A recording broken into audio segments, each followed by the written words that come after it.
In this lesson, we'll wrap up this course by learning how we can convert pixel-based artwork into vector artwork using Adobe Illustrator.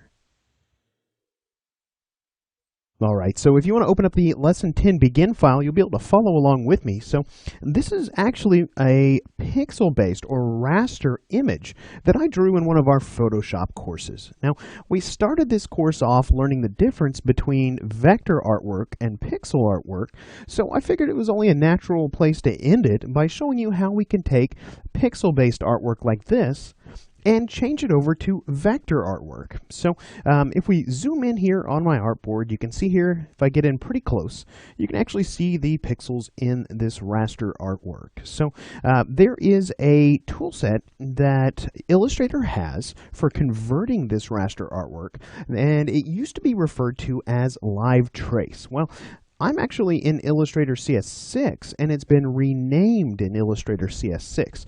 This feature is now referred to as Image Trace. So what we're going to want to do is we'll want to come up here to the Window drop-down, and let's go for this Image Trace panel right here.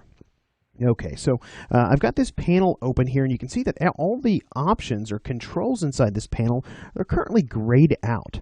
Well, that's because I don't have my raster object selected here. So let's go ahead and select the image that I've placed here inside this file, and you'll see that now that we have it selected, we have a lot of the options that are now available here to us.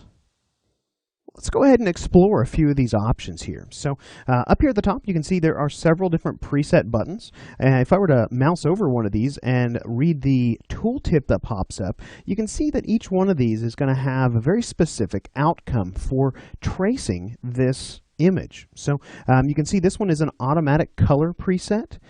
This one right here is going to be a high color preset, low color.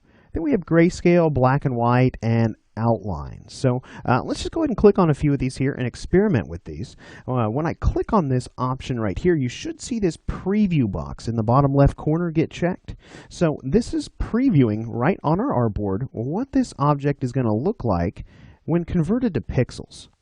Now, if you ever want to bounce back and forth, you can always either uncheck this preview box, but it's much easier to just come up here and click on this little eyeball button right here. So if I click that, you can see here that a lot of these little highlights, shadows that are apparent on her face, they're getting lost with this auto color option.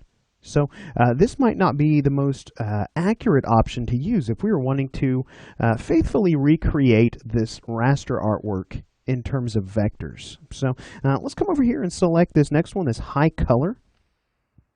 Now you'll see some changes here that occurred. Again, we have a little bit more faithful recreation of the artwork. If I bounce back and forth, you can see a lot of those highlights are now represented in vectors. Now there's a few things to watch out for in terms of using a high color preset when you're tracing raster artwork like this. So kind of zooming in and looking, you'll start to notice that a lot of these shapes tend to look a little bit shaky and a little jagged. A lot of things that were not there when we look at the pixels. So if we were to just zoom out a little bit on this and come over and click on this low color preset, you'll see that there was a few changes here. We've got some problems around her lips. We've got some of that flesh color that's bleeding into that lip color. But you can also see here that our lines are starting to break some in certain areas. So when it comes to using these presets in the image trace dialog like this, you have a row of buttons up here you can experiment with. You can also come over here and you can look at these presets that are in this preset drop down.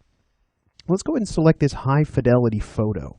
Now, if you're familiar with raster-based artwork, raster just simply means pixel-based. So we could, hypothetically, we could bring in a photograph that we shot with our digital camera and run this same image trace feature on it. So if we were wanting a faithful recreation of that high fidelity photo, we might choose this high fidelity photo preset here. If we come over here and we had a low fidelity photo, we can come in and select that one as well. Now, bouncing back and forth between the two of those, you can see here that the low fidelity photo is still capturing all the highlights and shadows that we want to capture, but my black lines are a little cleaner. They're a little more crisp. Let me show you again what that high fidelity photo looked like. You can see we just have a little bit more of this shaky feel to our line work. So I'm going to go ahead and select this low fidelity photo. You can see here that we can choose to view either the tracing result. We have some different options we can choose under view here. We have our color mode, or rather our mode option. So we can come in and either start with a preset, or we can completely configure this image trace panel to work the way we want it to. There are even some advanced options down here. Now, we're not going to have time to check out all of these different options in this lesson, but one thing I do want to do is jump down here to the tracing method, and you can see here that we have an abutting method, or we have an overlapping method. So overlapping means that it's going to create shapes that overlap. Abutting, just like the icon here suggests, simply means that Illustrator is going to create holes in objects instead of overlapping them. So I want to switch over to the abutting method here, and one thing I do also want to do in creating a vector version of this is I want to choose to ignore the white areas so that Illustrator doesn't create shapes for these white areas of negative space around in here. So I'll just say ignore white. Now, when we're ready to finalize this trace result, we're going to come up here and choose this expand option. And you can see as soon as I do that, the image trace dialog grays out, so we can close that. And we can also see all of the individual paths and anchor points that have been created. So if we jump over to the appearance panel, you'll see that the end result here is one big group. So if we come over and select that, let's ungroup it with a Control-Shift-G. And usually it'll leave you with some kind of an outline shape, something like that, that you can come in and delete. But now you can see we have individual shapes for each of these colored areas. You can see that a hole was left in this color where this color butts up into it. So we've effectively converted this pixel-based artwork into vectors using the image trace panel. All right, great. So this is going to bring us to the conclusion of this beginner's guide to vector drawing. Now from here, if you want to learn more about Illustrator and vector drawing, Digital Tutors has several different training courses that you could go through at this point. A good place to start would be our Introduction to Illustrator CS5 course. Here we'll fully explore Illustrator, learning about tools, workflows, and creative techniques along the way. After that, you can go through creating advanced shapes in Illustrator CS5. In this course, we'll learn about tools and techniques that are geared towards helping you create custom shapes quickly and efficiently.